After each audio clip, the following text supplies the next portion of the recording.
Hey Internet's RJ, welcome back. Thanks for tuning into this show today. Now today is Sunday, so you know what that means. We're going around the net with all the news you can use in the week that was in credit and finance. So on the docket for today, we have SoFi getting farther into the credit card game, or is it the debit card game? We'll figure out what they really meant. We have American Express rolling back some changes, or some benefit changes across the lineup. And of course, we have the story of the week, which is JetBlue's new credit cards, a Premier.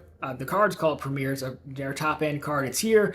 It looks familiar, and the internet has not been kind to them, so we'll break it down, see if the internet is overreacting and how JetBlue may fix it. So, of course, if any of that sounds interesting to you, then go ahead, press the subscribe button, and let's get to work.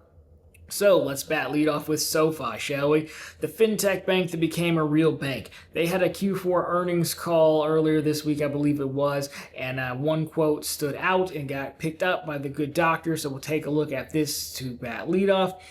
So third, I guess they were making 3 points, but we've signed a partnership with a leading hotel rewards brand for a co-branded debit card program launching in the first half of 25. This new differentiated offering that will expand our footprint among consumer brands. Yes, those words all make sense.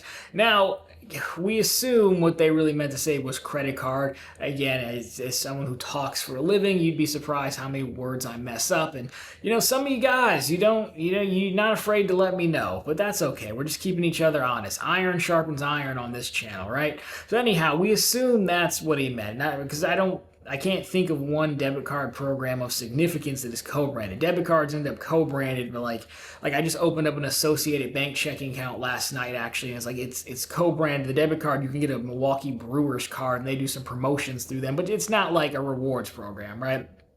So anyhow, we assume credit card. And so you're going to see it sometime between now and probably June or July. They didn't tell us who. And so not to kill it out of the gate, the problem is that I think is, and we'll see this later kind of with the JetBlue cards, people really know the major chains, and all the major chains are spoken for already. So who else could it be? I think I've seen guesses at Sonesta. There was thoughts that it was going to be Best Western, but Best Western signed with someone last year. They signed with, I wrote it down, First Bank and Trust, and then through Mercury Financial, right? So I think Sonesta was the best guess I saw. Maybe Mel's Econo Lodge, if you want to throw that in there, just to heat things up a little bit. I would imagine they come out with 2 cards, because that seems to be what you do. You come out one with a lower tier and then one in a mid tier. I don't think you're going to see anything like crazy like Hilton Aspire pricing or Marriott Brilliant pricing. You could probably see a lower one, $100 card, $200 card, then maybe a $350 or $400 card, perhaps. A little bit uncharted territory for SoFi. And again, we can't easily think of the chain. 400 might even be a little bit high. So honestly, maybe you come in at a free one and then like a $150, $200 price point. Leaves room on the high side if you want to go that high. So that's what I think we're going to see. So let me know who is not already partnered up that you would like to see get partnered up, and what benefits would you like to see. Again, I just can't see SoFi coming out of the gate like, here's our $500, $600 card, but I would love to talk about it if nothing else.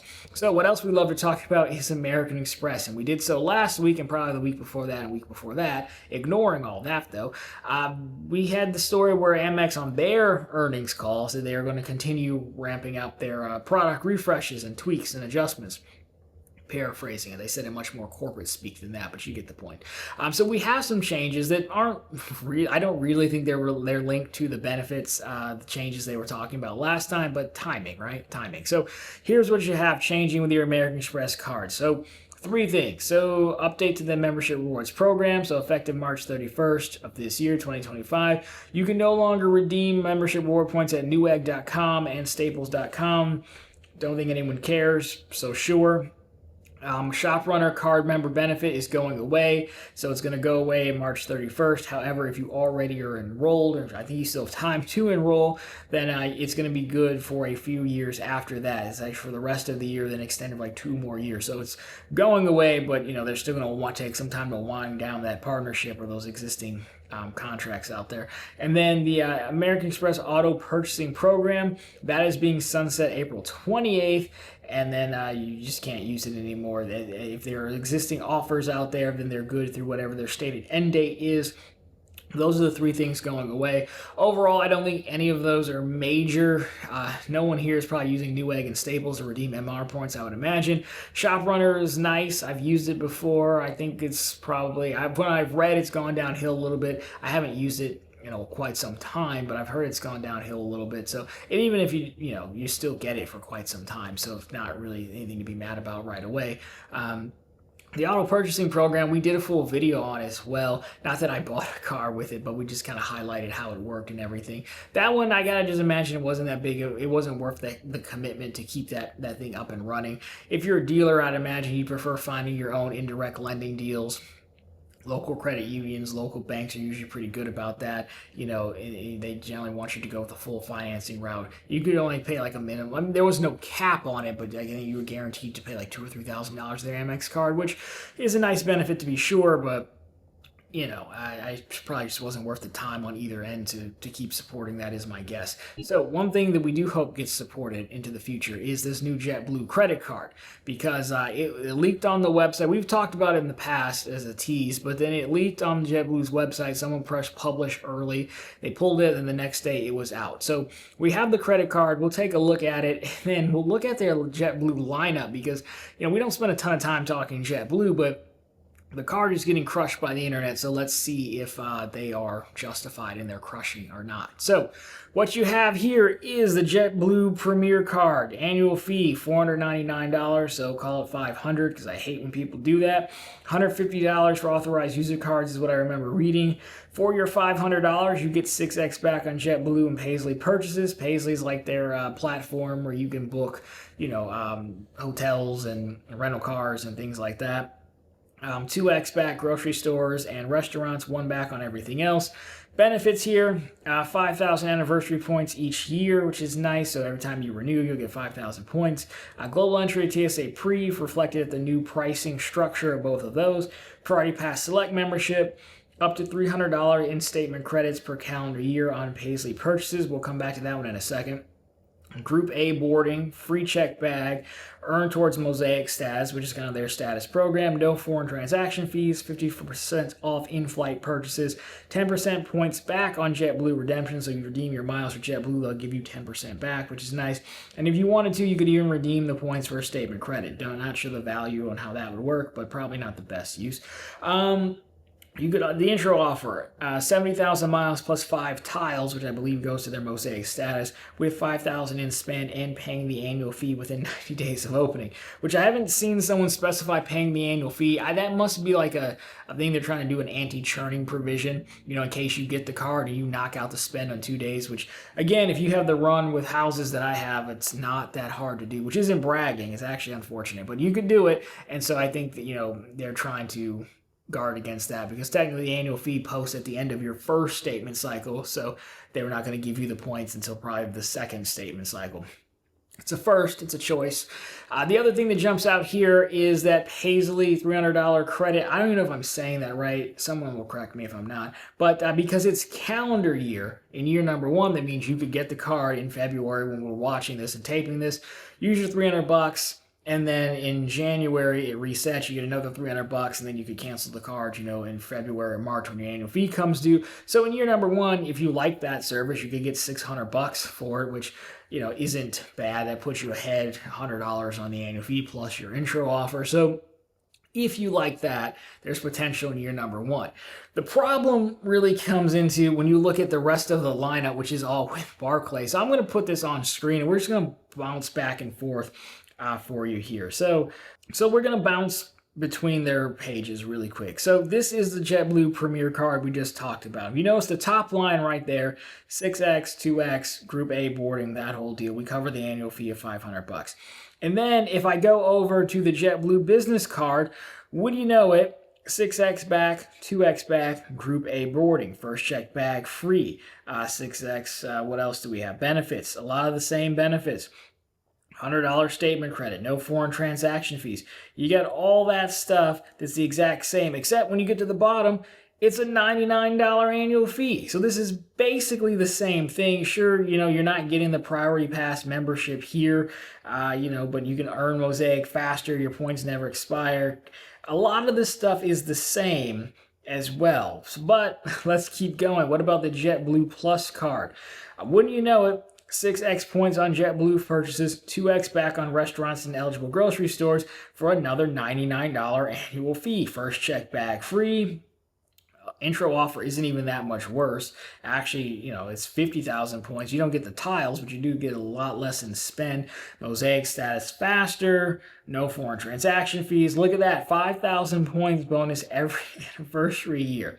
50% savings, $100 statement credit. So yeah, you're missing some stuff. You're missing the $300 Paisley credit. So I think we get the point. We can stop screen recording that. We get the point there. You're missing a few things, but even then with the $300 status, you're just prepaying. That's kind of why I don't care for all those credits, for the Amex and stuff, because you're paying. We give Chase a pass because you can use that travel credit on anything.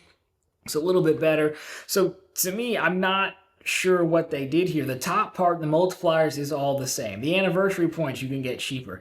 TSA pre and global entry, sure, but you can get that most places. So the only real thing I think you're missing is the points back, the 10% points back. I mean, if you're a massive JetBlue flyer, I guess could be huge.